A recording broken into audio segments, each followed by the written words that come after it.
3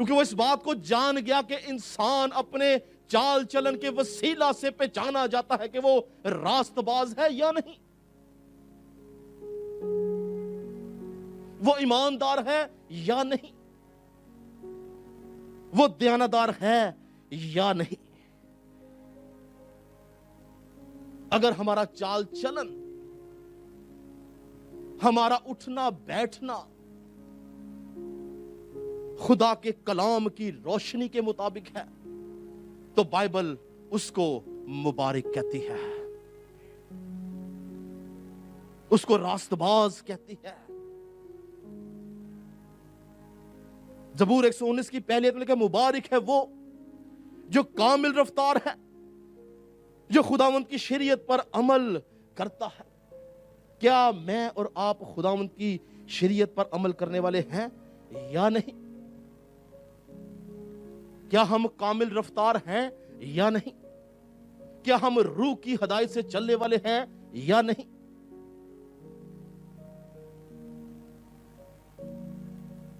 ابلیس، لوسیفر ایک مقرب فرشتہ تھا، اور بائبل یہ بیان کرتی ہے کہ وہ ان تینوں حالتوں میں کامل تھا۔ وہ چلنے میں کامل تھا، وہ کھڑے ہونے میں کامل تھا، وہ بیٹھنے میں کامل تھا، وہ راست باز تھا، مبارک تھا، کامل فرشتہ تھا۔ اس کو اس طرح سے مرتب کیا گیا تھا کہ وہ کاملیت کی خوبصورت مثال تھی۔ اور بائبل یہ بیان کرتی ہے کہ وہ اپنی پیدائش کے روز سے اپنی رہ و رسم میں کامل تھا۔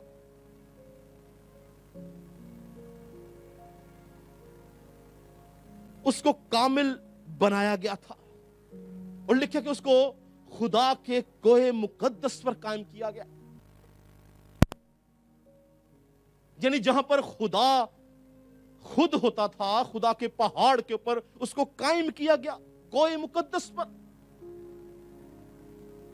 اس کا تخت خدا کے تخت کے نزدیک تھا جہاں پر وہ بیٹھتا تھا، اور لکھا کہ وہ آتشی پتھروں کے درمیان میں چلتا پھرتا تھا، یعنی اس کے بیٹھنے کی جگہ بھی اچھی تھی، اس کے چلنے کی جگہ بھی اچھی تھی، وہ اپنی راہ و رسم میں بھی کامل تھا، مگر اس کے چلنے پھرنے، اس کی سوچ میں، اس کے اٹھنے بیٹھنے میں ناراستی آ گئی، وہ ناراستی سے بھر گیا۔ اس نے اپنے چلنے پھرنے کے اندر راست بازی کو قائم نہ رکھا، اس میں ناراستی آ گئی، اور اس سبب سے بائبل یہ بیان کرتی ہے کہ وہ خدا کے حضور سے کاٹ ڈالا گیا، اس کو آسمان کے اوپر سے نیچے پھینک دیا گیا۔ یسایہ نبی کا صحیفہ اس کے 14 باب کی 13ویں آیت میں لکھا ہے کہ تو اپنے دل میں کہتا تھا کہ میں آسمان پر چڑھ جاؤں گا، میں اپنے تخت کو خدا کے ستاروں سے بھی اونچا کروں گا، اور میں شمالی اطراف میں جماعت کے پہاڑ پر بیٹھوں گا، میں بادلوں سے بھی اوپر چڑھ جاؤں گا، میں خدا تعالیٰ کی مانند ہوں گا۔ اس نے اپنی ان تینوں حالتوں کی حقارت کر دی، اس نے ان تینوں حالتوں کو بے حرمت کر دیا۔ یہ چلنے میں ناراض ہو گیا، یہ بیٹھنے میں ناراض ہو گیا، یہ کھڑا ہونے میں ناراض ہو گیا۔ اس نے خدا کے تخت کا لالچ کیا کہ میں وہاں پر بیٹھوں گا، بلکہ میں اس سے بھی اوپر چلا جاؤں گا۔ اور بائبل یہ بیان کرتی ہے کہ اس کو زمین پر پٹک دیا گیا، یہ اپنی راہ و رسم میں کامل نہ رہا، اس کی راستی اس سے جاتی رہی، یہ ناراستی کا شکار ہو گیا۔ اور اس وقت سے آج تک یہی ابلیس، یہی لوسیفر نسل انسانی کو ان تین حالتوں میں راست نہیں رہنے دیتا ہے۔ وہ انسان کے چال چلن کو بگاڑ دیتا ہے, وہ اس کے اٹھنے بیٹھنے کو بگاڑ دیتا ہے, وہ اس کی سوچ کو بگاڑ دیتا ہے, تاکہ وہ مبارک نہ رہے, وہ راست باز نہ رہے, وہ کامل نہ رہے, وہ خدا کے حضور میں نہ رہے, وہ خدا کے حضور سے کاٹ ڈالا جائے جس طرح وہ کاٹ ڈالا گیا ہے. اسی لیے مرد خدا داؤد کے اوپر یہ بھید, یہ مکاشفہ کھل گیا کہ مبارک ہے وہ شخص جو شریروں کی صلاح پر نہیں چلتا ہے. آج دیکھنا یہ ہے کہ ہم شریروں کی صلاح پر تو نہیں چل رہے. ہمارے صلاح کار راست باز ہیں یا شریر ہیں؟ کیا ہم جن رستوں پہ کھڑے ہو رہے ہیں وہ خطا کاروں کے رستے تو نہیں ہیں؟ کیا جن مجلسوں میں ہم بیٹھ رہے ہیں وہ ٹھٹا بازوں کی مجلس تو نہیں ہے؟ کیا وہاں پر ہمارے خدا کے اوپر ٹھٹا تو نہیں مارا جاتا؟ کیا وہاں پہ ہمارے ایمان کے اوپر ٹھٹا تو نہیں مارا جاتا؟ کیا وہاں پر ہماری کتاب اور ہمارے مسیحا کے اوپر ٹھٹا تو نہیں کیا جاتا؟ ہمیں اپنی مجلسوں کے اوپر نگاہ کرنی ہے. اگر ہم ٹھٹا بازوں کی مجلس میں بیٹھتے ہیں تو ہم شریروں کے زمرے میں آتے ہیں. ہمیں اپنی زندگی پر غور کرنا ہے. ہمیں اپنی ان 3 حالتوں پر غور کرنا ہے. ہمیں اپنی نگاہیں زندہ خدا کے بیٹے خداوند یسوع مسیح کے پر لگانی ہے, جو زندگی کا نور ہے. ابلیس ہمیں تاریکی میں لے کے جاتا ہے, یسوع ہمیں نور میں لے کے چلتا ہے. یسوع مسیح نے کیا بولا کہ دنیا کا نور میں ہوں, جو میری پیروی کرے گا وہ اندھیرے میں نہ چلے گا بلکہ زندگی کا نور پائے گا. اگر آپ زندگی کا نور پانا چاہتے ہیں تو اپنی ان 3 حالتوں پر نگاہ کریں. اپنے چلنے پہ, کھڑے ہونے پہ, بیٹھنے پہ.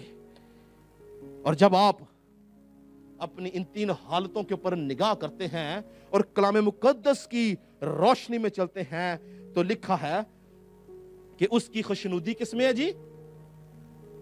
او ہاللویا!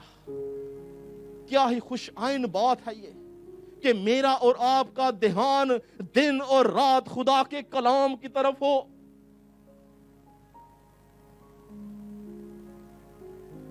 ہم اٹھتے بیٹھتے خدا کے کلام کی جگالی کرتے رہیں. ہماری زندگیاں اس کے کلام سے بھری ہوئی ہو, ہماری سوچوں میں اس کا کلام ہو, ہماری گفتگو میں اس کا کلام ہو, ہمارے کردار سے اس کا کلام جھلکے, وہ ظاہر ہو ہماری زندگیوں سے, ہماری خوشنودی اس میں ہو, ہم روح سے معمور اپنی زندگی گزار سکیں, ہم کبھی کلام سے خالی نہ رہیں, کبھی خطا کاروں کی راہ میں کھڑے نہ ہوں. اور جب ہم ایسا کرتے ہیں تو یاد رکھیں کہ نتیجہ کیا نکلتا ہے. نتیجہ کیا نکلتا ہے؟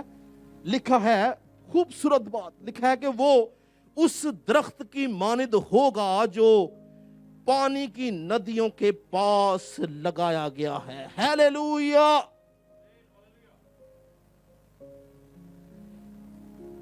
ہم اس درخت کی مانند بن جاتے ہیں جو پانی کی ندیوں کے پاس لگایا گیا ہے. یاد رکھیں کہ ہر درخت پانی کی ندیوں کے پاس نہیں ہے, ہر درخت پانی کے چشموں کے پاس نہیں ہے, ہر درخت دریاؤں کے پاس نہیں ہے.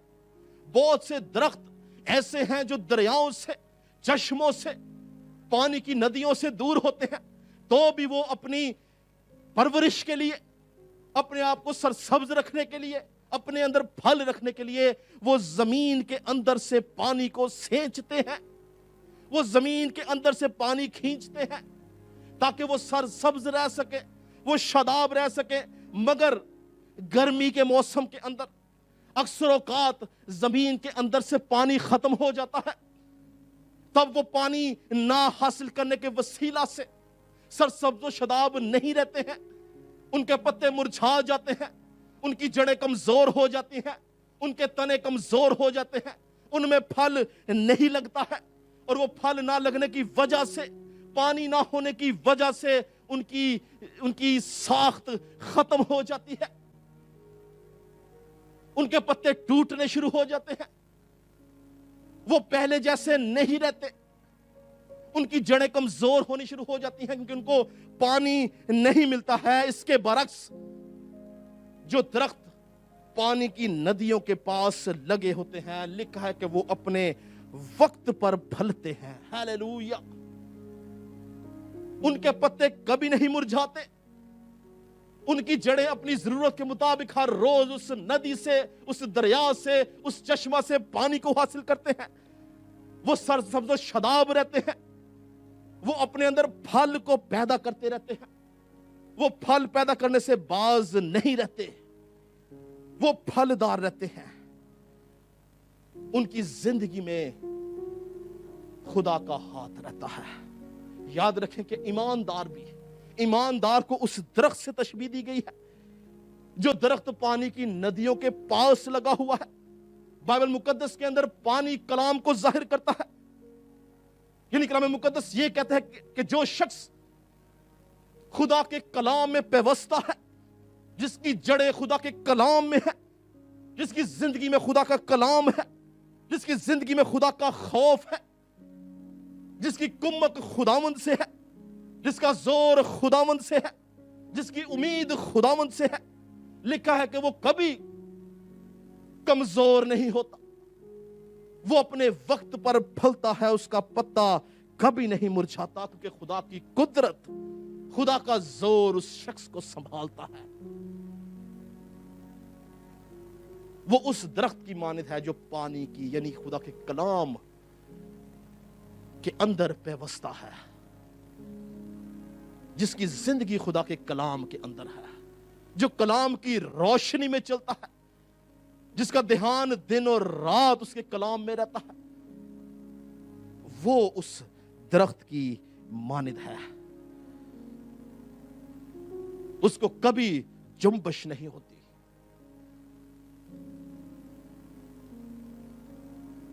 وہ کبھی اجڑتا نہیں۔ مرد خدا یعقوب، اس سے پہلے کہ وہ اپنے خالق حقیقی سے جا ملتا، اس نے اپنے 12 بیٹوں کو جمع کیا تاکہ ان کو برکت دے سکے، اور اس کے 12 بیٹوں میں ایک واحد یوسف تھا جس کو اس نے پھلدار پودے سے تشبیہ دی۔ اس نے بولا یوسف ایک پھلدار پودا ہے، ایک ایسا پھلدار پودا جو پانی کے چشموں کے پاس لگا ہوا ہے۔ ہاللیلویا! میں چاہتا ہوں یہ حوالہ پڑھیں، نکالیں پیدائش کی کتاب، اس کا 49 باب کی 22 آیت سے پڑھیں گے۔ یہ وہ برکت تھی جو خدا نے اپنے بندہ یعقوب کے وسیلہ سے اس کے بیٹے یوسف کو دی تاکہ وہ ایک پھلدار پودے کی مانند ابھرے اور زندگی میں کبھی جنبش نہ کھائے۔ یوسف ایک پھلدار پودا ہے، ایسا پھلدار پودا جو پانی کے چشمہ کے پاس لگا ہوا ہو، ہاللیلویا! اور اس کی شاخیں دیوار پر پھیل گئی ہوں۔ تیر اندازوں نے اسے بہت چھیڑا اور مارا اور ستایا ہے، لیکن اس کی کمان مضبوط رہی اور اس کے ہاتھوں اور بازوؤں نے یعقوب کے قادر کے ہاتھ سے قوت پائی۔ ہو یس لارڈ! بس یاد رکھیں کہ اگر آپ پانی کی ندیوں کے پاس لگے ہوئے ہیں، اگر آپ حقیقی ایماندار ہیں، اگر خدا کا کلام آپ کی زندگی میں ہے، تو یاد رکھیں کہ بہت سے تیر انداز آپ کی زندگی میں آئیں گے، آپ کو چھیڑنے کے لیے، آپ کو مار گرانے کے لیے، آپ کو ختم کر دینے کے لیے، آپ کی ساخت مٹا دینے کے لیے، آپ کی جڑ کو کمزور کرنے کے لیے، آپ کو ہلاک کرنے کے لیے۔ مگر آپ اگر خدا کے روح سے معمور ہیں تو یاد رکھیں کہ یہوہ پاک خدا کی قدرت کے وسیلہ سے آپ کی کمان مضبوط رہے گی، خداوند آپ کو سنبھالے گا ابلیس کے سارے منصوبوں سے، ابلیس کے سارے ارادوں سے، اس کے ان جلتے تیروں سے جو وہ ایمانداروں کے اوپر پھینکتا ہے۔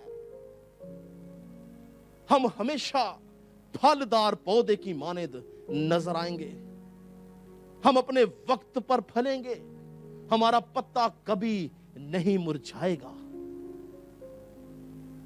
ہماری کمان کبھی ٹوٹے گی نہیں, بلکہ یہوہ پاک خدا کی ذات الہی کا سایہ ہمارے اوپر رہے گا, اور ہم روز بروز اس کے روح سے بھرتے چلے جائیں گے.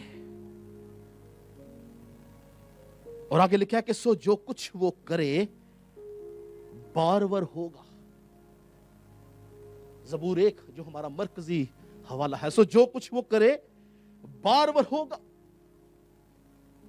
جب ہم اپنا ایمان, اپنی امید زندہ خدا کے بیٹے خدا یسوع مسیح کے اوپر رکھتے ہیں, تو ہم جو کچھ کرتے ہیں وہ ہمیں کمزور لگتا ہے, ہم جو کچھ کرتے ہیں ہمیں ناقص لگتا ہے, ہم جو کچھ کرتے ہیں ہمیں لگتا ہے کہ شاید یہ ٹھیک نہیں, لیکن ہم اس میں بارور ہوتے ہیں, کیونکہ وہ خدا کے روح کی رہنمائی سے ہے. خدا کا پاک روح ہم سے کرواتا ہے, وہ ہمارے ساتھ کھڑا رہتا ہے. بعض اوقات ہم کچھ غلط کر دیتے ہیں تو بھی وہ اس برائی میں سے بھلائی پیدا کرتا ہے, کیونکہ وہ ہمارے ساتھ ہے. اس کے وعدے سچے اور ہاں کے ساتھ ہیں. وہ ہم سے کبھی دستبردار نہیں ہوتا. ہم جو کچھ کرتے ہیں, جس کام میں ہاتھ ڈالتے ہیں, جو بات کرتے ہیں, ہم بارور ہوتے ہیں. ہم ایمان میں کھڑے رہتے ہیں. خدا ہمیں جنبش کھانے نہیں دیتا, وہ ہمیں سلامتی بخشتا ہے. وہ ہماری ناکامیوں کو ہماری کامیابی میں بدل دیتا ہے. وہ ہماری نا امیدیوں کو ہماری امید میں بدل دیتا ہے. وہ ہماری مایوسیوں کو شادمانی میں بدل دیتا ہے. وہ ہمارے دکھوں کو خوشی میں بدل دیتا ہے. اور وہ ثابت کرتا ہے کہ وہ ہمارے ساتھ ہے. اس کی قدرت ہمارے ساتھ ہے, اس کا زور ہمارے ساتھ ہے. اور ہم کبھی گرمی کے موسم یعنی مشکل حالات میں پریشان نہیں ہوتے. وہ ہمیں سلامتی بخشتا ہے. ایک حوالہ نکالیں گے, یرمیہ نبی کا صحیفہ, اس کا 17 باب 7 اور 8 آیت پڑھیں گے. یرمیہ نبی کا صحیفہ, اس کی 7 اور 8 آیت پڑھیں گے. کیا لکھا ہے؟ مبارک ہے وہ آدمی جو خداوند پر توکل کرتا ہے اور جس کی امید گاہ خداوند ہے, کیونکہ وہ اس درخت کی مانند ہوگا جو پانی کے پاس لگایا جائے اور اپنی جڑ دریا کی طرف پھیلائے, اور جب گرمی آئے تو اسے کچھ خطرہ نہ ہو, بلکہ اس کے پتے ہرے رہیں, اور خشک سالی کا اسے کچھ خوف نہ ہو, اور پھل لانے سے باز نہ. ہاللویا. کیا لکھا ہے؟ وہ پھل لانے سے باز نہ رہے. یاد رکھیں کہ اگر ہماری امیدگاہ زندہ خدا کا بیٹا خداوند یسوع مسیح ہے, ہم اس کے ساتھ چل رہے ہیں, ہم کلام کی روشنی میں چل رہے ہیں, ہمارے کیسے بھی حالات کیوں نہ ہو, ہماری کیسی بھی مشکلات کیوں نہ ہو, ہماری کیسی بھی بیماریاں کیوں نہ ہو, ہماری کیسی بھی تکلیفیں کیوں نہ ہو, وہ ہمیں سنبھالتا ہے, کیونکہ ہماری امید خداوند یسوع مسیح سے ہے, جو لشکروں کے خدا کا بیٹا ہے, مالک کل کائنات ہے, تمام چیزوں سے, تمام مخلوقات سے پہلے مولود ہے, جس کے کہنے سے عالم بنے, جس کے بولنے سے کائنات تخلیق ہوئی, جس نے مخلوقات کو تخلیق کیا, جس نے میرا اور آپ کا فدیہ دیا, جس نے اس بات کو ثابت کیا کہ وہ ہمارا شخصی نجات دہندہ ہے. جب ہماری امیدگاہ وہ بن جاتی ہے تو یاد رکھیں کہ ہم پھل لانے سے باز نہیں رہتے ہیں. ہیلیلویا. ہم پھلدار رہتے ہیں, ہم باز رہ ہی نہیں سکتے. خدا کی ذات الہی روح القدس کا پہرا ہمارے اوپر ہوتا ہے. ہم نہ چاہتے ہوئے بھی پھل لے کے آتے ہیں, کیونکہ خدا کا پاک روح ہم میں پھل کو پیدا کرتا ہے. وہ ہم سے خدمت کو لیتا ہے, وہ خدمت کرواتا ہے, وہ لوگوں کو اسودہ کرتا ہے, وہ اپنی قدرت کو نازل کرتا ہے.